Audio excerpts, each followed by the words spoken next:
Le président élu Donald Trump a annoncé, lundi 25 novembre, de lourdes taxes douanières sur les 3 plus grands partenaires commerciaux des États-Unis, le Canada, le Mexique et la Chine, détaillant ainsi la manière dont il mettra en œuvre ses promesses de campagne, ce qui pourrait déclencher des guerres commerciales.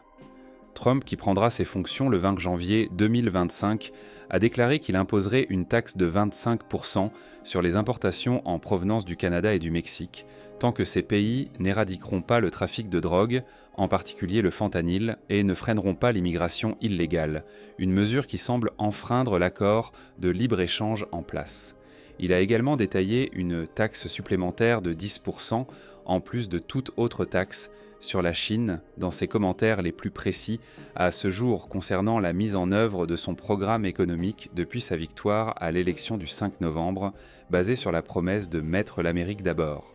Bien que les arrestations de migrants aient atteint un niveau record sous la présidence de Joe Biden, mettant à mal les capacités de contrôle aux frontières des États-Unis, les traversées illégales ont chuté de manière spectaculaire cette année, suite à l'instauration de nouvelles restrictions à la frontière par Biden et à un renforcement des contrôles par le Mexique.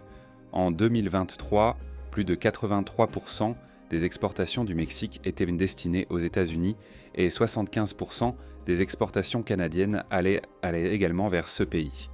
Les menaces de Trump de nouvelles taxes douanières semblent violer les termes de l'accord États-Unis-Mexique-Canada AEUMC sur le commerce.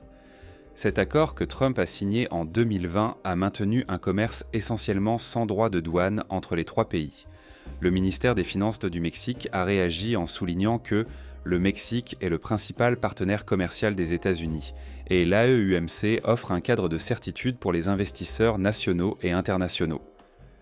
Les bureaux du Premier ministre canadien Justin Trudeau et du ministère des Affaires étrangères du Canada n'ont pas immédiatement répondu aux demandes de commentaires. Le Canada et les États-Unis avaient à un moment donné imposé des sanctions sur les produits de l'autre pendant les négociations houleuses qui ont finalement abouti à l'AEUMC.